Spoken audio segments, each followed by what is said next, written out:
ਹਨ, ਜਿਹੜਾ ਉਹਨਾਂ ਦੇ ਬਲ ਦਾ ਅੰਤ ਕਰ ਦਿੰਦੀਆਂ ਹਨ। ਚਰਨ ਕਮਲ ਨਹਿ ਭਜੰਤ, ਫਿਰ ਇਹ ਸ਼ਲੋਕ ਪੜੋ ਆਰੰਭ ਤੋਂ। ਗਰਬੰਤ ਨਾਰੀ ਮਦੋਨ ਮਤੰ।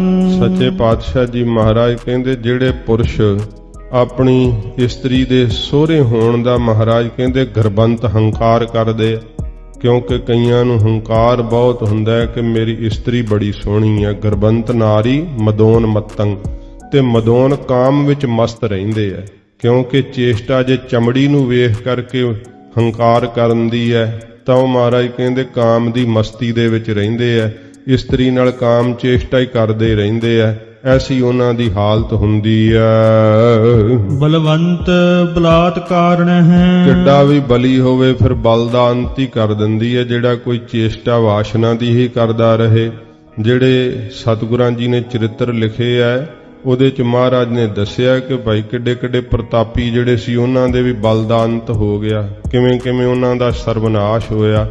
ਜਿਹੜੇ ਰਾਜੇ ਸੀ ਬੜੇ ਸ਼ਸਤਰਧਾਰੀ ਸੀਗੇ ਕਈ, ਪਰ ਬਹੁਤ ਜ਼ਿਆਦਾ ਜਦੋਂ ਇਸਤਰੀ ਦੇ ਹੀ ਕ੍ਰੀੜਾ ਵਿੱਚ ਫਸੇ ਰਹੇ, ਰੰਗ ਮਹਿਲਾਂ 'ਚ ਹੀ ਬੜੇ ਰਹਿਣਾ, ਸ਼ਰਾਬ ਪੀ ਜਾਣੀ ਤੇ ਭੋਗਾਂ ਨੂੰ ਭੋਗੀ ਜਾਣਾ। ਇਸ ਪ੍ਰਕਾਰ ਫਿਰ ਮੁਗਲਾਂ ਦਾ ਆਉਣਾ ਹੋਇਆ ਸੀਗਾ ਇਸ ਦੇਸ਼ ਦੇ ਅੰਦਰ। ਉਹਨਾਂ ਫਿਰ ਝੱਟ ਹੀ ਜਿੱਤ ਲਏ ਸੀ ਸਾਰੇ। ਲੜਕੀ ਸਕਣਾ ਸੀ ਜਿਹਨੇ ਜਿਹੜਾ ਵਕਾਰ ਭੋਗ ਭੋਗ ਕੇ ਸਰੀਰ ਦਾ ਨਾਸ ਵੱਢ ਸਿੱਟਿਆ ਹੈ। ਸੱਚੇ ਪਾਤਸ਼ਾਹ ਜੀ ਕਹਿੰਦੇ ਬੜੇ ਬੜੇ ਬਲੀਆਂ ਦੇ ਬਲ ਦਾ ਅੰਤ ਕਰ ਦੇਣ ਵਾਲੀਆਂ ਹਨ, ਉਹਨਾਂ ਦਾ ਬਲ ਨਾਸ਼ ਕਰ ਦਿੰਦੀ ਹੈ ਕਾਮ ਵਾਸ਼ਨਾ। ਜਿਹੜੇ ਇਸਤਰੀ ਦੇ ਸੋਹਣੇ ਪੁਣੇ ਦਾ ਹੰਕਾਰ ਕਰਦੇ ਆ, ਪੁਰਸ਼ ਕਾਮ ਵਿੱਚ ਮਸਤ ਰਹਿੰਦੇ ਆ। ਚਰਨ ਕਮਲ ਨਹਿ ਭਜੰਤ, ਐਸਾ ਪੁਰਸ਼ ਤੇ ਐਸੀ ਇਸਤਰੀ ਵਾਹਿਗੁਰੂ ਦੇ ਚਰਨਾਂ ਕਮਲਾਂ ਦਾ ਮਹਾਰਾਜ ਕਹਿੰਦੇ ਭਜਨ ਨਹੀਂ ਕਰਦੇ। ਉਹ ਭਜਨ ਕਿਵੇਂ ਕਰ ਸਕਦੇ ਆ? ਕਿਉਂਕਿ ਜਿਹਦੇ ਅੰਦਰ ਵਿਸ਼ੇ ਰਸ ਦੀ ਚੇਸ਼ਟਾ ਬਣੀ ਰਹਿੰਦੀ ਹੈ ਉਹ ਭਜਨ ਨਹੀਂ ਕਰ ਸਕਦਾ ਹੈ। ਭਜਨ ਕਰਨ ਵਾਲੇ ਦਾ ਰਾਹ ਹੋਰ ਹੁੰਦਾ ਹੈ। ਸੱਚੇ ਪਾਤਸ਼ਾਹ ਜੀ ਕਹਿੰਦੇ ਚਰਨਾਂ ਕਮਲਾਂ ਦਾ ਭਜਨ ਨਹੀਂ ਕਰਦੇ ਭਾਈ ਐਸੇ ਜਿਹੜੇ ਲੋਕ। ਤ੍ਰਿਣ ਸਮਾਨ ਤ੍ਰਿਗ ਜਨਮ ਨਹਿ, ਜਿਵੇਂ ਕੱਖ ਹੁੰਦਾ ਹੈ ਨਾ ਤ੍ਰਿਣ, ਮਹਾਰਾਜ ਕਹਿੰਦੇ ਕੱਖ ਵਰਗਾ ਉਹਨਾਂ ਦਾ ਨਿਸਫਲ ਹੈ ਜੀਵਨ, ਕੱਖ ਵੀ ਨਹੀਂ। ਸੱਚੇ ਪਾਤਸ਼ਾਹ ਜੀ ਕਹਿੰਦੇ ਨੇ ਉਹਦੇ ਜਨਮ ਨੂੰ ਜਿਹੜਾ ਹੈ ਨਾ ਤ੍ਰਿਗ ਜਨਮ ਨਹਿ, ਉਹਨਾਂ ਦਾ ਜਨਮ ਲੈਣਾ ਹੀ ਤ੍ਰਿਗਾਕਾਰ ਹੈ। ਕਾਹਨੂੰ ਆਏ ਸੀ? ਸੱਚੇ ਪਾਤਸ਼ਾਹ ਕਿਹਾ ਕਿ ਜਿਨ ਹਰ ਹਿਰਦੈ ਨਾਮ ਨਾ ਬਸਿਓ ਤਿਨ ਮਾਤ ਕੀਜੈ ਹਰ ਬਾਂਝਾ, ਬਾਂਝਾ ਤਿਨ ਸੁਣੀ ਦੇਹ ਫਿਰਹਿ ਬਿਨ ਨਾਵੈ ਓਏ ਖਪ ਖਪ ਮੋਏ ਕਰਾਂਝਾ। ਇਹ ਹਾਲਤ ਹੈ। ਸੱਚੇ ਪਾਤਸ਼ਾਹ ਜੀ ਕਹਿੰਦੇ ਉਹਨਾਂ ਦੇ ਜਨਮ ਨੂੰ ਹੀ ਤ੍ਰਿਗ ਵੈ ਤੇ ਕੱਖ ਵਰਗਾ ਨਿਸਫਲ ਜੀਵਨ ਹੈ ਜਿਨੇ ਜਨਮ ਲੈ ਕੇ ਵਾਹਿਗੁਰੂ ਦੇ ਚਰਨਾਂ ਕਮਲਾਂ 'ਚ ਆਪਣਾ ਚਿੱਤ ਨਹੀਂ ਜੋੜਿਆ। ਹੇ ਪਪੀਲ ਕਾ ਗ੍ਰਸਟੇ, ਹਜੂਰ ਕਹਿੰਦੇ ਹੈ ਪਪੀਲਕਾ ਕੀੜੀ ਨੂੰ ਕਹਿੰਦੇ ਆ। ਹੇ ਕੀੜੀਏ ਐਸੇ ਪੁਰਖ ਨਾਲ ਤਾਂ ਤੂੰ ਹੀ ਗ੍ਰਸਟੇ ਵੱਡੀ। ਸੱਚੇ ਪਾਤਸ਼ਾਹ ਜੀ ਵੇਖ ਲੋ ਉਸ ਮਨੁੱਖ ਨਾਲੋਂ ਕੀੜੀ ਨੂੰ ਮਹਾਨ ਦੱਸਦੇ ਆ ਸੱਚੇ ਪਾਤਸ਼ਾਹ ਜੀ। ਮਹਾਰਾਜ ਕਹਿੰਦੇ ਤੂੰ ਗ੍ਰਸਟੇ ਵੱਡੀ ਐ, ਮਹਾਨ ਹੈ, ਭਾਰੀ ਐ ਤੂੰ ਤਾਂ ਐਸੇ ਪੁਰਖ ਨਾਲੋਂ। ਹੈ ਪਪੀਲਕਾ ਤੂੰ ਕੀੜੀਏ ਧਨ ਹੈ। ਗੋਬਿੰਦ ਸਿਮਰਨ ਤੋਇੰ ਧਨੇ, ਕਿਉਂਕਿ ਜੇ ਤੂੰ ਗੋਬਿੰਦ ਦਾ ਸਿਮਰਨ ਕਰਦੀ ਐ ਤਾਂ ਮਹਾਰਾਜ ਕਹਿੰਦੇ ਤੇਰੇ ਤਾਈਂ ਧਨ ਹੈ, ਤੂੰ ਧਨਤਾ ਦੇ ਯੋਗ ਐ। ਸੱਚੇ ਪਾਤਸ਼ਾਹ ਜੀ ਕਹਿੰਦੇ ਨੇ ਤੈਨੂੰ ਧਨ ਕਹਿਣਾ ਚਾਹੀਦਾ ਹੈ। ਇਉਂ ਸੱਚੇ ਪਾਤਸ਼ਾਹ ਜੀ ਕਹਿੰਦੇ ਹਨ। ਹੇ ਪਪੀਲਕਾ ਗ੍ਰਸਟੇ, ਹੇ ਪਪੀਲਕਾ ਕੀੜੀ ਦੀ ਨਿਆਈ ਕੌਣ ਹਨ? ਜਿਨ੍ਹਾਂ ਦੇ ਮਨ ਦੇ ਅੰਦਰ ਕੀੜੀ ਵਰਗੀ ਨਿਮਰਤਾ ਹੈ। ਮਹਾਰਾਜ ਸਾਡਾ ਕੋਈ ਬਲ ਨਹੀਂ, ਮਹਾਰਾਜ ਸਾਡਾ ਤੇ ਆਸਰਾ ਤੁਸੀਂ ਹੋ ਸੱਚੇ ਪਾਤਸ਼ਾਹ। ਜਿਹੜੇ ਕੀੜੀ ਵਰਗੀ ਨਿਮਰਤਾ ਆਪਣੇ ਅੰਦਰ ਧਾਰਨ ਕਰਦੇ ਐ, ਸੱਚੇ ਪਾਤਸ਼ਾਹ ਜੀ ਕਹਿੰਦੇ ਹਨ ਉਹ ਗ੍ਰਸਟੇ ਵੱਡੇ ਹਨ, ਉਹ ਬਲੀ ਹਨ, ਪ੍ਰਤਾਪੀ ਹਨ। ਜਿਹੜਾ ਆਪਣਾ ਹੀ ਮਾਣ ਜਣਾਉਂਦੇ ਰਹਿੰਦੇ ਆ, ਹੰਕਾਰ ਕਰਦੇ ਰਹਿੰਦੇ ਆ ਆਪਣੀ ਅਮੀਰੀ ਦਾ, ਆਪਣੇ ਸਰੀਰ ਦਾ, ਆਪਣੇ ਪਦਾਰਥਾਂ ਦਾ। ਸਤਿਗੁਰੂ ਜੀ ਕਹਿੰਦੇ ਭਾਈ ਤ੍ਰਿਗ ਹੈ ਇਹੋ ਜਿਹੇ ਜਨਮ ਨੂੰ, ਤੇ ਵਿਸ਼ੇ ਚੇਸ਼ਟਾ ਹੀ ਮਨ ਦੇ ਵਿੱਚ ਫੁਰਦੀ ਰਹਿੰਦੀ ਹੈ। ਮਹਾਰਾਜ ਕਹਿੰਦੇ ਤ੍ਰਿਗ ਵੈ ਇਹੋ ਜਿਹੇ ਜਨਮ ਨੂੰ। ਤੇ ਐਸਾ ਗਰੀਬ ਜਿਹਦੇ ਕੋਲ ਭਾਵੇਂ ਥੋੜੇ ਹੀ ਪਦਾਰਥ ਹੋਣ, ਭਾਵੇਂ ਰੁੱਖੀ ਮਿੱਸੀ ਮਹਾਰਾਜ ਕਹਿੰਦੇ ਖਾਂਦਾ ਹੋਵੇ, ਪਰ ਉਹ ਸਤਿਗੁਰੂ ਜੀ ਕਹਿੰਦੇ ਗ੍ਰੇਸ਼ਟ ਵੱਡਾ ਹੈ, ਉਸ ਦੇ ਨਾਲੋਂ ਮਹਾਨ ਹੈ।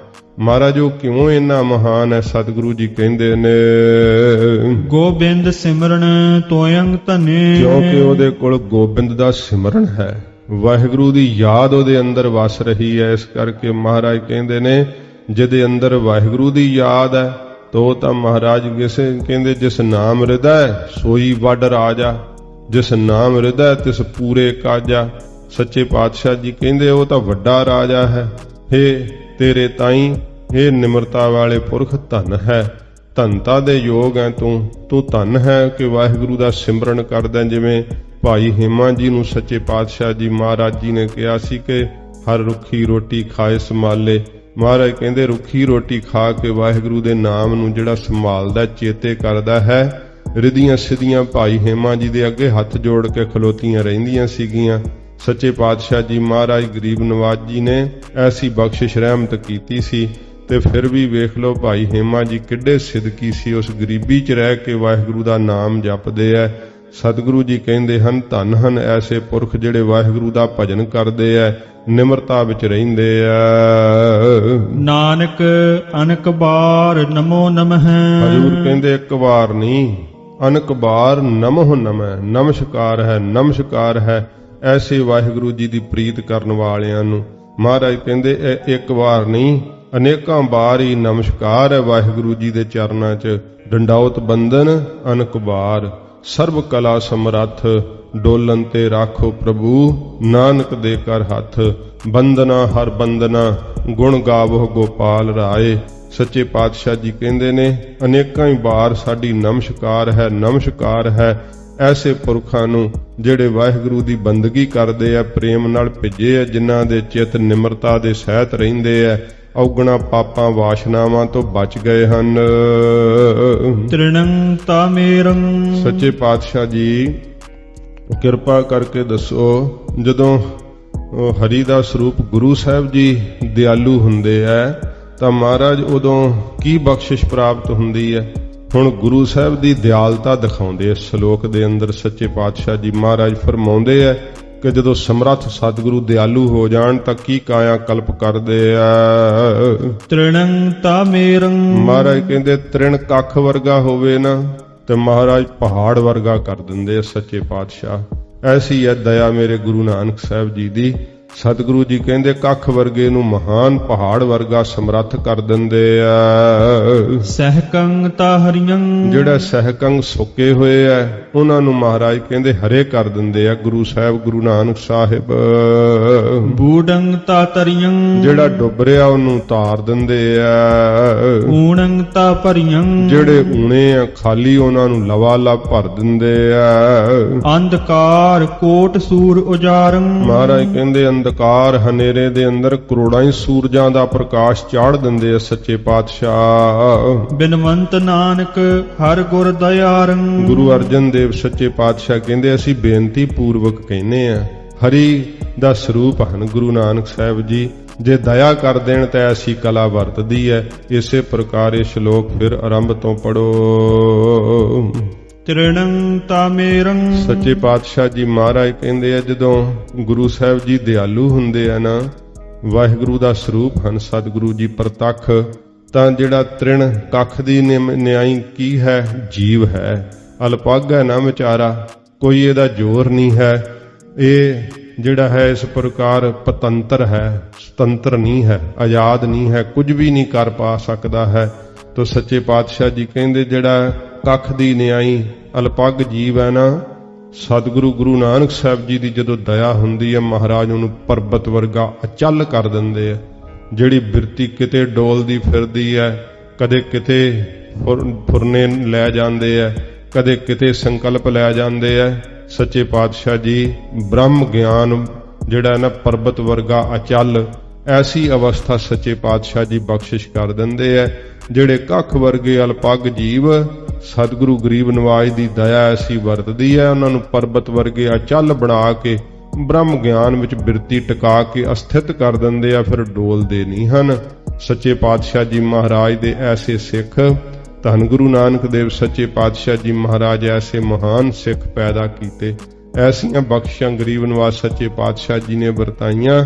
ਇਹ ਮੇਰੇ ਗੁਰੂ ਵਿੱਚ ਤਾਕਤ ਹੈ, ਇਹ ਗੁਰੂ ਸਾਹਿਬ ਦੀ ਸ਼ਕਤੀ ਹੈ। ਸੱਚੇ ਪਾਤਸ਼ਾਹ ਜੀ ਮਹਾਰਾਜ ਕਹਿੰਦੇ ਆ ਬ੍ਰਹਮ ਗਿਆਨ ਬਖਸ਼ ਕੇ ਪਰਬਤ ਵਾਂਗ ਅਚਲ ਕਰ ਦਿੰਦੇ ਆ, ਪਰਬਤ ਵਾਂਗ ਬਣਾ ਦਿੰਦੇ ਆ ਮਹਾਨ। ਸਹਿਕੰ ਤਾਹਰਿਯੰ ਮਹਾਰਾਜ ਕਹਿੰਦੇ ਜਿਹੜੇ ਨਾਮ ਵਿੱਚ ਸਹਿਕੰਗ ਸੁੱਕ ਗਏ ਆ, ਸਤਿਗੁਰੂ ਜੀ ਕਹਿੰਦੇ ਉਹਨਾਂ ਨੂੰ ਇਸ ਪ੍ਰਕਾਰ ਨਾਮ ਦੀ ਹਰਿਆਵਲਤਾ ਦੇ ਸਹਿਤ ਟਹਿਕਣ ਲਾ ਦਿੰਦੇ ਆ। ਇੰਦਰੀਆਂ ਵੀ ਸੁੱਕ ਜਾਂਦੀਆਂ ਨਾ, ਮਨ ਵੀ ਸੁੱਕ ਜਾਂਦਾ ਨਾ। ਸੱਚੇ ਪਾਤਸ਼ਾਹ ਜੀ ਮਹਾਰਾਜ ਨੇ ਸੁੱਕੇ ਸੰਸਾਰ ਨੂੰ ਹਰਿਆ ਕੀਤਾ। ਗੁਰੂ ਨਾਨਕ ਸਾਹਿਬ ਨੇ ਨਾਮ ਦਾ ਛੱਟਾ ਦਿੱਤਾ ਤਾਂ ਸੱਚੇ ਪਾਤਸ਼ਾਹ ਜੀ ਮਹਾਰਾਜ ਨੇ ਭਾਈ ਗੁਰਦਾਸ ਜੀ ਨੇ ਕਿਹਾ ਸਤਨਾਮ ਦਾ ਚੱਕਰ ਫਰਾਇਆ। ਚੱਕਰ ਫੇਰਿਆ ਮਹਾਰਾਜ ਨੇ ਸੱਚੇ ਨਾਮ ਦਾ। ਸਭ ਜਗਤ ਜਿੱਥੇ ਜਿੱਥੇ ਸਤਿਗੁਰੂ ਜੀ ਗਰੀਬ ਨਵਾਜ ਜੀ ਨੇ ਚਰਨ ਪਾਏ, ਸਭ ਮਹਾਰਾਜ ਨੇ ਲੋਕ ਤਾਂ ਕੀ ਸੁੱਕੇ ਬਾਗ ਮਹਾਰਾਜ ਹਰੇ ਕਰ ਦਿੱਤੇ। ਜਦੋਂ ਸਿੰਗਲਾ ਦੀਪ ਵਿੱਚ ਹਜੂਰ ਨੇ ਚਰਨ ਪਾਏ ਸਨ, ਰਾਜੇ ਸ਼ਿਵਨਾਭ ਦਾ ਸੁੱਕਾ ਬਾਗ ਜਿਹਦੀਆਂ ਟਾਹਣੀਆਂ ਵੀ ਟੁੱਟ ਰਹੀਆਂ ਸੀ ਸੁੱਕ ਸੁੱਕ ਕੇ, ਮਹਾਰਾਜ ਦੇ ਚਰਨ ਪਾਉਂਦਿਆਂ ਹੀ ਲਗਰਾਂ ਫੁੱਟ ਪਈਆਂ ਸੀਗੀਆਂ। ਫਲਾਂ ਨਾਲ ਜਿਹੜੇ ਰੁੱਖ ਸੀ ਉਹ ਲੱਦੇ ਗਏ ਸੀ। ਐਸੇ ਹਨ ਸ੍ਰੀ ਗੁਰੂ ਜੀ ਦੇ ਚਰਨ, ਜਿਹੜੇ ਸੱਚੇ ਪਾਤਸ਼ਾਹ ਜੀ ਮਹਾਰਾਜ ਦੀ ਦਇਆ ਦੇ ਪਾਤਰ ਬਣਦੇ ਐ। ਨਾਮ ਕਰਕੇ ਜਿਨ੍ਹਾਂ ਦਾ ਮਨ ਸੁੱਕ ਗਿਆ ਹੈ, ਇੰਦਰੀਆਂ ਸੁੱਕ ਗਈਆਂ ਹਨ, ਸੱਚੇ ਪਾਤਸ਼ਾਹ ਜੀ ਮਹਾਰਾਜ ਐਸੀ ਬਖਸ਼ਿਸ਼ ਕਰਦੇ ਆ ਕਿ ਉਹਨਾਂ ਨੂੰ ਵੀ ਨਾਮ ਦੀ ਹਰਿਆਵਲਤਾ ਸਹਿਤ ਜਿਹੜੇ ਖੜਾ ਦਿੰਦੇ ਆ। ਮਹਾਰਾਜ ਦੀ ਕਿਰਪਾ ਨਾਲ, ਦਇਆ ਨਾਲ ਮਨ ਵੀ ਖਿੜ ਜਾਂਦਾ, ਹਰਿਆ ਬਾਗ ਹੋ ਜਾਂਦਾ ਹੈ, ਇੰਦਰੀਆਂ ਵੀ ਖੜਾਵਟ ਵਿੱਚ ਆ ਜਾਂਦੀਆਂ ਹਨ। ਤੋ ਇਸੇ ਪ੍ਰਕਾਰ ਸਹਿਕੰ ਤਾਹਰਿਯੰ ਸਹਿਕੰਗ ਸਹੇ ਨੂੰ ਵੀ ਕਹਿੰਦੇ ਆ। ਜਿਹੜਾ ਇਸ ਪ੍ਰਕਾਰ ਖਰਗੋਸ਼ ਦੀ ਨਿਆਈ ਕਮਜ਼ੋਰ ਹੈ, ਸੱਚੇ ਪਾਤਸ਼ਾਹ ਜੀ ਮਹਾਰਾਜ ਕਹਿੰਦੇ ਜੀਵ ਸਾਧਨਾ ਦੇ ਕਰਨ ਵੱਲੋਂ ਉਹਨੂੰ ਹਰੀਅੰ ਹਰੀਅੰ ਸ਼ੇਰ ਨੂੰ ਕਹਿੰਦੇ ਆ। ਸ਼ੇਰ ਵਰਗਾ ਮਹਾਰਾਜ ਸਮਰੱਥ ਬਣਾ ਦਿੰਦੇ ਐ। ਜਿਹੜੇ ਇਸ ਪ੍ਰਕਾਰ ਸਾਧਨ ਕਰਨ ਵੱਲੋਂ ਇੰਨੇ ਕਮਜ਼ੋਰ ਖਰਗੋਸ਼ ਵਰਗੇ, ਸਾਧਨਾ ਦੇ ਕਰਨ ਵੱਲੋਂ ਮਹਾਰਾਜ ਸ਼ੇਰ ਦੀ ਨਿਆਈ ਵੱਡਾ ਤਾਕਤਵਰ ਬਣਾ ਦਿੰਦੇ ਐ ਕਿ ਉਹਨਾਂ ਦੀ ਸੁਰਤ ਭਜਨ ਵਿੱਚ ਹੀ ਲੱਗੀ ਰਹਿੰਦੀ ਹੈ। ਵੱਡੇ ਅੰਮ੍ਰਿਤ ਵੇਲੇ ਉੱਠਣ ਦਾ ਉਦਮ ਕਰਦੇ ਐ, ਬਹੁਤ ਪਰਉਪਕਾਰ ਕਰਦੇ ਐ। ਚੰਗੇ ਸਾਧਨ ਕਮਾਉਣ ਵਾਸਤੇ ਉਹਨਾਂ ਦਾ ਮਨ ਬੜਾ ਬਲਵਾਨ ਹੋ ਜਾਂਦਾ। ਇਉਂ ਸ਼ੇਰ ਵਰਗਾ ਤਾਕਤਵਰ ਮਹਾਰਾਜ ਸੱਚੇ ਪਾਤਸ਼ਾਹ ਜੀ ਗਿਆਨ ਸਰੂਪ ਬਖਸ਼ਿਸ਼ ਕਰ ਦਿੰਦੇ ਆ।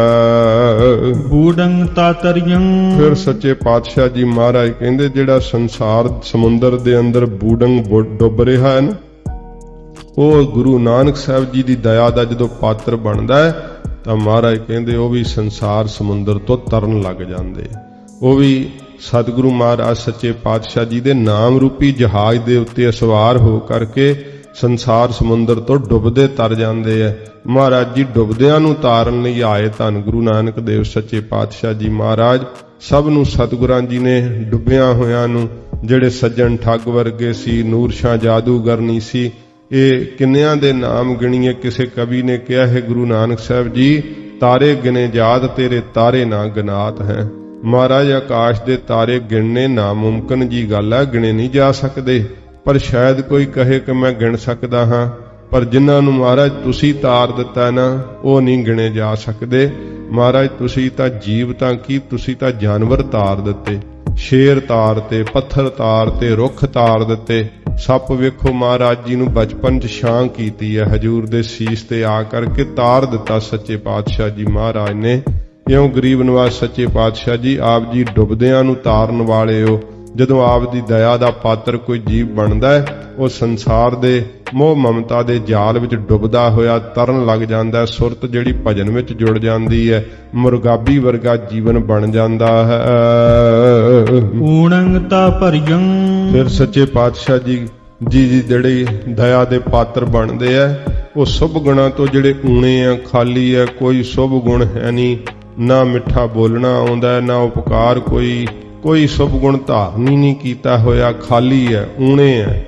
ਤੇ ਮਹਾਰਾਜ ਸੱਚੇ ਪਾਤਸ਼ਾਹ ਜੀ ਦੀ ਦਇਆ ਦੇ ਪਾਤਰ ਬਣਦੇ ਆ।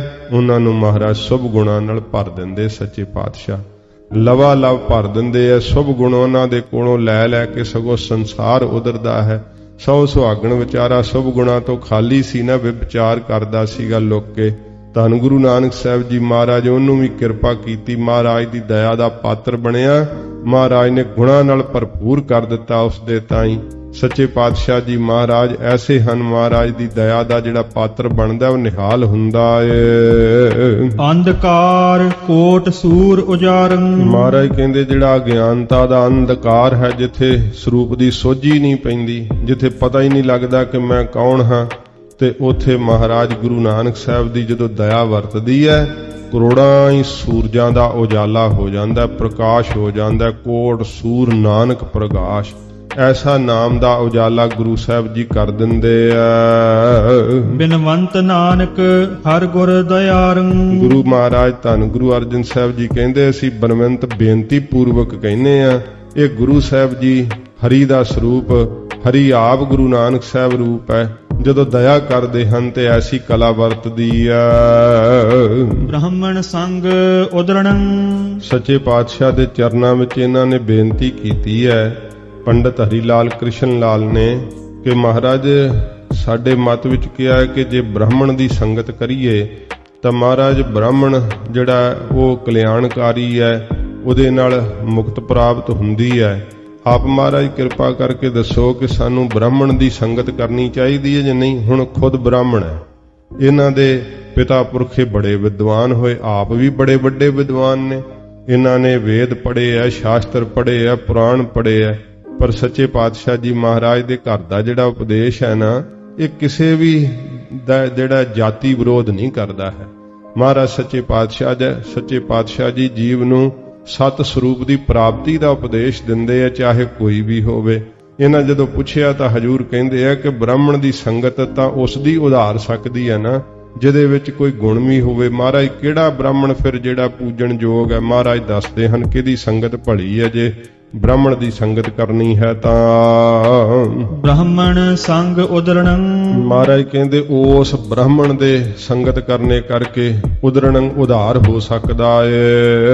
ਬ੍ਰਹਮ ਕਰਮ ਜੇ ਪੂਰਨ ਹੈ। ਜੇ ਬ੍ਰਹਮ ਕਰਮ ਦੇ ਵਿੱਚ ਪੂਰਨ ਹੋਵੇ, ਭਾਵ ਸਭ ਥਾਵਾਂ ਤੇ ਬ੍ਰਹਮ ਦੀ ਜੋਤ ਜਾਣਦਾ ਹੋਵੇ। ਕਿਉਂਕਿ ਕਬੀਰ ਸਾਹਿਬ ਜੀ ਨੇ ਕਿਹਾ ਨਾ ਕਿ ਜਿਹੜਾ ਕਹੋ ਕਬੀਰ ਜੋ ਬ੍ਰਹਮ ਵਿਚਾਰ ਹੈ, ਜਿਹੜਾ ਬ੍ਰਹਮ ਦੀ ਵਿਚਾਰ ਕਰਦਾ ਹੈ ਸੋ ਬ੍ਰਾਹਮਣ ਕਹੀਅਤ ਹੈ ਹਮਾਰਾ। ਉਹ ਭਾਈ ਸਾਡੇ ਘਰ ਵਿੱਚ ਬ੍ਰਾਹਮਣ ਕਿਹਾ ਜਾਂਦਾ ਹੈ। ਬ੍ਰਾਹਮਣ ਸੰਗ ਉਦਰਣੰ, ਉਸ ਬ੍ਰਹਮ ਗਿਆਨੀ ਦੇ ਸੰਗਤ ਕਰਨੇ ਕਰਕੇ ਮਹਾਰਾਜ ਜੀ ਕਹਿੰਦੇ ਉਧਾਰ ਹੋ ਸਕਦਾ ਹੈ। ਜਿਹੜਾ ਸਭ ਦੇ ਅੰਦਰ ਮਹਾਰਾਜ ਕਹਿੰਦੇ ਇੱਕ ਪਰਮੇਸ਼ਰ ਦੀ ਜੋਤ ਨੂੰ ਵੇਖ ਰਿਹਾ ਹੈ, ਜਿਹੜਾ ਬ੍ਰਹਮ ਕਰਮ ਦੇ ਅੰਦਰ ਪੂਰਨ ਹੈ, ਭਾਵ ਜਿਹਦੇ ਅੰਦਰ ਸਤਿਗੁਰੂ ਜੀ ਕਹਿੰਦੇ ਕੋਈ ਦੁੰਦਵਾਦ ਨਹੀਂ ਰਹਿ ਗਿਆ। ਮਹਾਰਾਜ ਜੀ ਨੇ ਕਿਹਾ ਮਨ ਸਾਚਾ ਮੁਖ ਸਾਚਾ ਸੋਏ, ਅਵਰ ਨ ਪੇਖੈ ਏਕਸ ਬਿਨ ਕੋਏ। ਨਾਨਕ ਇਹ ਲੱਛਣ ਬ੍ਰਹਮ ਗਿਆਨੀ ਹੋਏ। ਜੇ ਐਸੇ ਲੱਛਣ ਹਨ ਤਾਂ ਮਹਾਰਾਜ ਕਹਿੰਦੇ ਉਹਦੀ ਸੰਗਤ ਕਰਕੇ ਉਧਾਰ ਹੁੰਦਾ ਹੈ। ਇਹ ਨਹੀਂ ਕਿ ਹੁਣ ਜਾਤੀ ਬ੍ਰਾਹਮਣ ਦੀ ਹੋਵੇ ਤੇ ਕਰਮ ਸਾਰੇ ਭੈੜੇ ਹੋਣ ਤਾਂ ਫਿਰ ਕਿਵੇਂ ਉਧਾਰ ਹੋ ਸਕਦਾ? ਨਹੀਂ ਹੋ ਸਕਦਾ ਨਾ। ਮਹਾਰਾਜ ਜੀ ਕਹਿੰਦੇ ਹੋਵੇ ਸਭ ਦੇ ਅੰਦਰ ਬ੍ਰਹਮ ਨੂੰ ਵੇਖਣ ਵਾਲਾ, ਬ੍ਰਹਮ ਕਰਮ ਦੇ ਅੰਦਰ ਪੂਰਨ ਹੋਵੇ। ਤੇ ਸਤਿਗੁਰੂ ਜੀ ਕਹਿੰਦੇ ਐਸੇ ਕਰਮਾਂ ਵਿੱਚ ਜਿਹੜਾ ਪੂਰਾ ਹੈ, ਜਿਹੜਾ ਬ੍ਰਹਮ ਪਰਮੇਸ਼ਰ ਨੂੰ ਆਪ ਜਾਣਨ ਵਾਲਾ ਹੈ, ਤਾਂ ਸਤਿਗੁਰੂ ਜੀ ਕਹਿੰਦੇ ਉਹਦੀ ਸੰਗਤ ਕਰਕੇ ਉਧਾਰ ਹੁੰਦਾ ਹੈ। ਨਹੀਂ ਤਾਂ ਹਜੂਰ ਕਹਿੰਦੇ ਫਿਰ ਉਧਾਰ ਨਹੀਂ ਹੋ ਸਕਦਾ ਜੇ ਕੇਵਲ ਜਾਤੀ ਦਾ ਹੀ ਬ੍ਰਾਹਮਣ ਹੋਵੇ ਪਰ ਬ੍ਰਹਮ ਕਰਮ ਵਿੱਚ ਪੂਰਨ ਨਾ ਹੋਵੇ। ਆਤਮ ਰਤੰ ਸੰਸਾਰ ਗਹੰ। ਇੱਥੇ ਆਤਮ ਦਾ ਅਰਥ ਸਰੀਰ ਦਾ ਵਾਚਕ ਹੈ। ਸੱਚੇ ਪਾਤਸ਼ਾਹ ਕਹਿੰਦੇ ਜਿਹੜੇ ਆਤਮ ਸਰੀਰ ਦੇ ਰਸਾਂ ਵਿੱਚ ਰਤੰਗ ਰੱਤੇ ਹੋਏ ਐ ਤੇ ਸੰਸਾਰ ਨੂੰ ਮਹਾਰਾਜ ਕਹਿੰਦੇ ਗ੍ਰਹਿਣ ਕੀਤਾ ਹੋਇਆ ਉਹਨਾਂ ਨੇ। ਸੰਸਾਰ ਗਹੰ, ਸੰਸਾਰ ਨੂੰ ਬਹੁਤ ਜਿਹੜਾ ਮਨ ਕਰਕੇ ਇਹੋ ਜਿਹਾ ਉਹਨਾਂ ਨੇ ਪਕੜਿਆ ਹੋਇਆ ਹੈ ਕਿ ਰਤਾ ਮਾਤਰ ਵੀ ਛੁੱਟਦਾ ਨਹੀਂ। ਜਾਗਦਿਆਂ ਤਾਂ ਇਹਦੀ ਚੇਸ਼ਟਾ ਰਹਿੰਦੀ ਹੈ, ਸੁੱਤੇ ਪਿਆਂ ਵੀ ਸੁਪਨਾ ਸੰਸਾਰ ਵੱਖਰਾ ਸੁਪਨੇ ਦਾ ਰਚ ਲੈਂਦੇ। ਉਥੇ ਤਾਂ ਉਹ ਸੰਸਾਰ ਨਹੀਂ ਹੁੰਦਾ ਪਰ ਆਪਣਾ ਸੰਸਾਰ ਸੁਪਨੇ 'ਚ ਵੱਖਰਾ ਹੀ ਰਚ ਕੇ ਫਿਰ ਉਹੋ ਜੀ ਚੇਸ਼ਟਾ ਕਰਨ ਲੱਗ ਜਾਂਦੇ। ਇਸੇ ਕਰਕੇ ਜਿਹਨੂੰ ਸੁਪਨੇ ਜ਼ਿਆਦੇ ਆਉਂਦੇ ਉਹ ਆਰਾਮ ਕਰ ਹੀ ਨਹੀਂ ਪਾਉਂਦਾ, ਉਹਦਾ ਸਰੀਰ ਜਿਹੜਾ ਹੈ ਉਹ ਥਕੇਵਾਂ ਲੈਂਦਾ ਹੀ ਨਹੀਂ। ਸੱਚੇ ਪਾਤਸ਼ਾਹ ਜੀ ਮਹਾਰਾਜ ਕਹਿੰਦੇ ਹਨ ਆਤਮ ਰਤੰ ਸੰਸਾਰ ਗਹੰ। ਸੰਸਾਰ ਨੂੰ ਗ੍ਰਹਿਣ ਕੀਤਾ ਹੋਇਆ ਸਰੀਰ ਦੇ ਰਸਾਂ ਵਿੱਚ ਜੀਵ ਰੰਗਿਆ ਹੋਇਆ ਹੈ ਜਿਹੜਾ। ਤੇ ਨਰ ਨਾਨਕ ਨਿਹਫਲ ਹੈ। ਮਹਾਰਾਜ ਕਹਿੰਦੇ ਨੇ ਤੇ ਨਰ ਉਹ ਮਨੁੱਖ, ਹਜੂਰ ਗੁਰੂ ਅਰਜਨ ਸਾਹਿਬ ਜੀ ਕਹਿੰਦੇ ਨਿਸਫਲ ਹੈ। ਉਹਦੀ ਸੰਗਤ ਕਰਨੀ ਕਿੱਥੋਂ ਚੰਗੀ ਹੋ ਸਕਦੀ ਹੈ? ਐਸੇ ਪੁਰਖ ਦੇ ਨਾਲ ਲੱਗਣੇ ਕਰਕੇ ਉਧਾਰ ਕਿਵੇਂ ਹੋਵੇਗਾ, ਚਾਹੇ ਬ੍ਰਾਹਮਣੀ ਕਿਉਂ ਨਾ ਹੋਵੇ। ਮਹਾਰਾਜ ਕਹਿੰਦੇ ਉਹਦੇ ਨਾਲ ਲੱਗਣਾ, ਉਹਦੀ ਸੰਗਤ ਕਰਨੀ ਤਾਂ ਨਿਸਫਲ ਹੈ, ਜਨਮ ਦੇ ਹਾਰ ਜਾਣ ਦਾ ਕਾਰਨ ਬਣਦੀ ਹੈ। ਕੋਈ ਮਹਾਰਾਜ ਕਹਿੰਦੇ ਗੁਣ ਨਹੀਂ ਪ੍ਰਾਪਤ ਹੋ ਸਕਦਾ। ਪਰ ਦਰਬ ਹਿਰਣੰ। ਮਹਾਰਾਜ ਫਰਮਾਉਂਦੇ ਹਨ ਹੁਣ ਅਗਲੇ ਸ਼ਲੋਕ ਦੇ ਅੰਦਰ, ਸੱਚੇ ਪਾਤਸ਼ਾਹ ਜੀ ਇਹ ਗਰੀਬ ਨਵਾਜ਼ 66ਵਾਂ ਸ਼ਲੋਕ ਹਜੂਰ ਉਚਾਰਨ ਕਰ ਰਹੇ, ਹੁਣ ਸਮਾਪਤੀ ਹੋਵੇਗੀ। ਮਹਾਰਾਜ ਕਹਿੰਦੇ ਜਿਹੜਾ ਭਾਈ ਪਰਾਏ ਦਾ ਕਿਸੇ ਦਾ ਦਰਬ, ਜਿਹੜਾ ਹਿਰਣਾ ਧਨ ਜਿਹੜਾ ਹੈ ਚਰਾਉਣਾ ਹੈ, ਬਹੁ ਵਿਗਨ ਕਰਣੰ। ਤੇ ਬਹੁਤੇ ਵਿਗਨ ਪਾਉਣੇ ਕਿਸੇ ਦੇ ਚੰਗੇ ਕੰਮਾਂ ਦੇ ਅੰਦਰ। ਜਿਵੇਂ ਕਹਿੰਦੇ ਆ ਨਾ ਕਿ ਇਹੋ ਜਿਹਾ ਜਿਹੜਾ ਸੁਭਾਅ ਹੋਵੇ ਨਾ, ਬਹੁਤ ਵਿਗਨ ਪਾਉਣ ਦਾ, ਉਹਦੇ ਕੋਲੋਂ ਰਿਹਾ ਨਹੀਂ ਜਾਂਦਾ। ਕਿਸੇ ਦਾ ਕੋਈ ਇਸ ਪ੍ਰਕਾਰ ਨਾਤਾ ਕਰਨ ਲਈ ਜਦੋਂ ਘਰ ਵਿੱਚ ਆਏ ਬੈਠੇ ਉਹਨੂੰ ਗੁਆਂਢਣ ਨੂੰ ਪਤਾ ਲੱਗ ਗਿਆ ਤਾਂ ਇਹਨਾਂ ਦੇ ਲੜਕੇ ਦਾ ਤਾਂ ਰਿਸ਼ਤਾ ਹੋ ਚੱਲਿਆ ਹੈ, ਉਹ ਫਟਾਫਟ ਆਈ ਚੱਲ ਕਰਕੇ ਕਹਿਣ ਲੱਗੀ ਅੱਛਾ ਹੁਣ ਇਹਦਾ ਵਿਆਹ ਹੋ ਜਾਵੇਗਾ ਨਾ, ਚੱਲ ਤੇਰਾ ਵਿਆਹ ਹੋ ਗਿਆ ਤੇ ਕਹਿੰਦੇ ਤੇਰੀ ਮਿਰਗੀ ਵੀ ਹਟ ਜਾਵੇਗੀ। ਉਹ ਕਹਿੰਦੇ ਇਹਨੂੰ ਮਿਰਗੀ ਵੀ ਪੈਂਦੀ ਹੈ? ਨਾ, ਰੋਜ਼ ਨਹੀਂ ਪੈਂਦੀ, ਜਦੋਂ ਕਿਤੇ ਸ਼ਰਾਬ ਪੀ ਲੇ ਉਦੋਂ ਪੈਂਦੀ। ਉਹ ਕਹਿੰਦੇ ਉਹ ਹੋਏ ਸ਼ਰਾਬ ਵੀ ਪੀਂਦਾ ਹੈ? ਕਹਿੰਦੇ ਹਾਂ, ਨਹੀਂ ਰੋਜ਼ ਨਹੀਂ ਪੀਂਦਾ, ਜਦੋਂ ਕਿਤੇ ਜੂਆ ਖੇਡਦਾ ਹੈ ਉਦੋਂ ਇਹ ਸ਼ਰਾਬ ਪੀਂਦਾ। ਕਹਿੰਦੇ ਉਹ ਜੂਆ ਵੀ ਖੇਡਦਾ? ਨਾਲੇ ਉਹਨੇ ਸਾਰੀਆਂ ਗੱਲਾਂ ਦੱਸ ਦਿੱਤੀਆਂ, ਕਿਉਂਕਿ ਵਿਘਨ ਮਾਰਿਆ ਉਹਨਾਂ ਦੇ ਜਾ ਕਰਕੇ ਕੰਮ ਦੇ ਅੰਦਰ। ਇਉਂ ਸੁਭਾਅ ਹੁੰਦਾ ਹੈ। ਸੱਚੇ ਪਾਤਸ਼ਾਹ ਜੀ ਕਹਿੰਦੇ ਜਿਹੜੇ ਪਰਾਇਆ ਧਨ ਚਰਾਉਂਦੇ ਐ ਤੇ ਕਿਸੇ ਦੇ ਚੰਗੇ ਕੰਮਾਂ ਵਿੱਚ ਮਹਾਰਾਜ ਕਹਿੰਦੇ ਵਿਘਨ ਮਾਰਦੇ ਰਹਿੰਦੇ ਐ, ਅੜਚਣਾ ਪਾਉਂਦੇ ਹਨ। ਉਚਰਣੰ ਸਰਬ ਜੀਅ ਕਹਿ। ਤੇ ਸਾਰੇ ਜੀਆਂ ਦੇ ਤਾਈਂ ਧਰਮ ਦਾ ਉਪਦੇਸ਼ ਉਚਾਰਨ ਕਰਦੇ ਰਹਿੰਦੇ ਐ, ਦੱਸਦੇ ਰਹਿੰਦੇ ਐ ਕਿ ਧਰਮ ਸਿੱਖਿਆ ਆ ਦਿੰਦਾ ਹੈ, ਪਰਮੇਸ਼ਰ ਨੂੰ ਇਵੇਂ ਮਿਲਿਆ ਜਾ ਸਕਦਾ ਹੈ। ਉਚਾਰਨ ਕਰਨਾ ਉਹਨਾਂ ਦੇ ਸਾਰੇ ਜੀਆਂ ਦੇ ਤਾਈਂ ਬਹੁਤ ਚੰਗਾ ਉਪਦੇਸ਼, ਭਲਾ ਉਪਦੇਸ਼, ਬੜੀਆਂ ਚੰਗੀਆਂ ਭਲੀਆਂ ਗੱਲਾਂ ਕਰਦੇ ਐ। ਪਰ ਸੁਭਾਅ ਕੀ ਹੈ, ਜਦੋਂ ਕਿਸੇ ਮੌਕਾ ਲੱਗ ਜੇ ਤੇ ਪਰਾਏ ਦਾ ਧਨ ਚੁਰਾ ਲੈਂਦੇ ਐ। ਜਦੋਂ ਕਿਤੇ ਮੌਕਾ ਲੱਗੇ ਤੇ ਝੱਟ ਹੀ ਗੱਲ ਕਰ ਦਿੰਦੇ ਐ ਕਿ ਇਹਦੇ ਕੰਮ ਵਿੱਚ ਵਿਘਨ ਪਵੇ, ਨੁਕਸਾਨ ਹੋਵੇ। ਮਹਾਰਾਜ ਕਹਿੰਦੇ ਇਹੋ ਜਿਹਾ ਸੁਭਾਅ ਹੈ। ਲਓ ਲਈ ਤ੍ਰਿਸ਼ਨਾ ਅਤਪਤ ਮਨ ਮਾਏ। ਅਤਪਤ ਮਨ ਮਾਏ। ਮਹਾਰਾਜ ਕਹਿੰਦੇ ਲਓ ਲਈ ਤ੍ਰਿਸ਼ਨਾ, ਤ੍ਰਿਸ਼ਨਾ ਤਾਂ ਇੰਨੀ ਲੱਗੀ ਹੋਈ ਹੈ ਕਿ ਆ ਵੀ ਲੈ ਲਵਾਂ, ਔਲ ਵੀ ਲੈ ਲਵਾਂ, ਆ ਵੀ ਮੇਰਾ ਹੈ। ਤੇ ਮਹਾਰਾਜ ਕਹਿੰਦੇ ਬਹੁਤੀ ਜ਼ਿਆਦੀ ਜਿਹੜੀ ਹੈ ਤ੍ਰਿਸ਼ਨਾ, ਮਹਾਰਾਜ ਕਹਿੰਦੇ ਮਨ ਦੇ ਅੰਦਰ ਲੱਗੀ ਹੈ। ਕਦੇ ਮਾਇਆ ਤੋਂ ਮਨ ਜਿਹੜਾ ਹੈ ਉਹ ਤ੍ਰਿਪਤ ਨਹੀਂ ਹੁੰਦਾ ਏ। ਕਰਮ ਕਰਤ ਸੇ ਸੂਕਰ ਹੈ। ਉਹ ਜਿਹੜੇ ਕਰਮ ਕਰਦਾ ਹੈ ਨਾ, ਮਹਾਰਾਜ ਕਹਿੰਦੇ ਸਾਰੇ ਜਿਹੜੇ ਆ ਸੂਰ ਵਾਲੇ ਕਰਮ ਹੈ, ਬ੍ਰਾਹਮਣ ਵਾਲੇ ਕਰਮ ਨਹੀਂ ਫਿਰ ਉਸਦੇ ਹੋ ਸਕਦੇ। ਅਖਵਾਵੇ ਤਾਂ ਬ੍ਰਾਹਮਣ, ਪਰ ਮਹਾਰਾਜ ਕਹਿੰਦੇ ਤ੍ਰਿਸ਼ਨਾ ਇੰਨੀ ਜ਼ਿਆਦੀ ਲੱਗੀ ਹੋਈ ਹੈ ਮਨ ਦੇ ਅੰਦਰ ਮਾਇਆ ਦੀ ਕਿ ਕਦੇ ਮਹਾਰਾਜ ਕਹਿੰਦੇ ਤ੍ਰਿਪਤੀ ਆਉਂਦੀ ਨਹੀਂ। ਅਤਸ਼ਾ ਕਰਕੇ ਬਹੁਤਾ ਹੀ ਜ਼ਿਆਦੀ ਖਿੱਚ ਲੱਗੀ ਹੋਈ ਹੈ, ਤ੍ਰਿਪਤੀ ਆ ਹੀ ਨਹੀਂ ਰਹੀ ਮਨ ਦੇ ਅੰਦਰ। ਆ ਵੀ ਲੈ ਲਵਾਂ, ਉਹ ਵੀ ਲੈ ਲਵਾਂ, ਇਹੋ ਹੀ ਹਰ ਵੇਲੇ ਖਿੱਚ ਪਕੜ ਰਹਿੰਦੀ ਹੈ। ਤੇ ਦੂਜੇ ਦੇ ਪਦਾਰਥ ਵੀ ਜਿਹੜੇ ਆ ਆਪਣੇ ਬਣਾਉਣ ਨੂੰ ਚਿੱਤ ਕਰਦਾ ਰਹਿੰਦਾ ਹੈ। ਐਸਾ ਪੁਰਖ ਮਹਾਰਾਜ ਕਹਿੰਦੇ ਭਾਈ ਸੂਕਰ ਵਰਗਾ, ਸ਼ੂਰ ਵਰਗਾ। ਸਗੋਂ ਕਿ ਮਹਾਰਾਜ ਜੀ ਨੇ ਪਿੱਛੇ ਦੱਸਿਆ ਸੀਗਾ ਕਿ ਉਹਦੇ ਨਾਲੋਂ ਤਾਂ ਸੂਰ ਵੀ ਚੰਗਾ ਹੈ। ਭਾਵ ਸੂਰ ਨਾਲੋਂ ਵੀ ਉਹ ਮਹਾਰਾਜ ਕਹਿੰਦੇ ਭੈੜਾ ਹੈ। ਉਹਦੇ ਸਾਰੇ ਕਰਮ, ਜਿਵੇਂ ਸੂਰ ਗੰਦਗੀ ਵਿੱਚ ਲਿਬੜਿਆ ਰਹਿੰਦਾ ਹੈ ਨਾ, ਇਸ ਤਰ੍ਹਾਂ ਉਹ ਗੰਦਗੀ ਵਿੱਚ ਹੀ ਲਿਬੜਨਾ ਪਸੰਦ ਕਰਦੇ ਐ, ਦੂਜੇ ਦੀ ਨਿੰਦਿਆ ਕਰਨੀ। ਇਹੋ ਜਿਹੇ ਮਹਾਰਾਜ ਕਹਿੰਦੇ ਉਹ ਸੁਭਾਅ ਹਨ, ਕਿਸੇ ਦਾ ਪ੍ਰਤਾਪ ਵੇਖ ਕਰਕੇ ਜਰਦੇ ਨਹੀਂ, ਈਰਖਾ ਕਰਦੇ ਐ ਤੇ ਇਉਂ ਨਿੰਦਾ ਰੂਪੀ ਗੰਦਗੀ ਨਾਲ ਲਿਬੜੇ ਰਹਿੰਦੇ ਹਰ ਵੇਲੇ। ਸੂਰ ਵਰਗਾ ਜੀਵਨ ਹੈ। ਮਤੇ ਸਮੇਵ ਚਰਣੰ। ਹੁਣ ਸੱਚੇ ਪਾਤਸ਼ਾਹ ਜੀ ਮਹਾਰਾਜ ਸਾਧੂਆਂ ਦੀ ਸੰਗਤ ਗਰੀਬ ਨਵਾਜ ਦੱਸਦੇ, ਜਿਨ੍ਹਾਂ ਪ੍ਰੇਮੀਆਂ ਦੇ ਮਨ ਵਾਹਿਗੁਰੂ ਦੇ ਪ੍ਰੇਮ ਵਿੱਚ ਭਿੱਜੇ ਹੋਏ ਐ। ਇਹ ਮਹਾਰਾਜ ਅਖੀਰਲਾ ਸ਼ਲੋਕ ਸਤਿਗੁਰੂ ਜੀ ਕਹਿ ਕੇ ਬਾਣੀ ਦੀ ਸੰਪੂਰਨਤਾ ਕਰ ਰਹੇ ਆ। ਧੰਨ ਗੁਰੂ ਅਰਜਨ ਦੇਵ ਸੱਚੇ ਪਾਤਸ਼ਾਹ ਜੀ ਮਹਾਰਾਜ ਫਰਮਾਉਂਦੇ ਹਨ, ਮਤੇ ਸਮੇਵ ਚਰਣੰ। ਮਹਾਰਾਜ ਕਹਿੰਦੇ ਜਿਨ੍ਹਾਂ ਦਾ ਸਮੇਵ ਸਮਾ ਗਿਆ ਹੈ ਮਨ, ਤੇ ਮਤੇ ਮਸਤ ਹੋ ਗਏ, ਜਿਨ੍ਹਾਂ ਨੂੰ ਨਾਮ ਦੀ ਮਸਤੀ ਚੜ ਗਈ ਹੈ। ਮਹਾਰਾਜ ਦੇ ਚਰਨਾਂ ਵਿੱਚ ਜਿਨ੍ਹਾਂ ਦਾ ਮਨ ਸਮਾ ਗਿਆ ਹੈ, ਨਾਮ ਵਿੱਚ ਮਸਤ ਹੋ ਗਏ ਹਨ।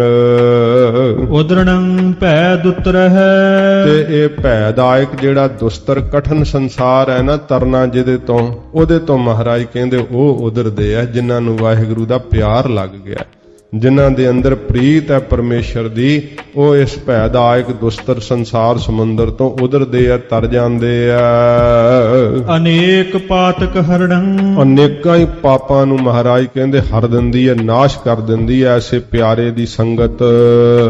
ਨਾਨਕ ਸਾਧ ਸੰਗਮ ਨਾ ਸੰਸਿਆ ਹੈ। ਧੰਨ ਗੁਰੂ ਅਰਜਨ ਦੇਵ ਸੱਚੇ ਪਾਤਸ਼ਾਹ ਜੀ ਕਹਿੰਦੇ, ਪੰਡਤ ਹਰੀ ਲਾਲ ਕ੍ਰਿਸ਼ਨ ਲਾਲ, ਜਿਹੜਾ ਸਾਧੂ ਦੀ ਸੰਗਤ ਕਰਨੀ ਹੈ ਨਾ, ਮਹਾਰਾਜ ਕਹਿੰਦੇ ਇਹਦੇ ਵਿੱਚ ਫਿਰ ਕੋਈ ਸ਼ੰਕਾ ਸੰਸਾ ਨਹੀਂ ਰਹਿਣਾ ਚਾਹੀਦਾ ਕਿ ਮੇਰਾ ਉਧਾਰ ਹੋਵੇਗਾ ਕਿ ਨਹੀਂ ਹੋਵੇਗਾ।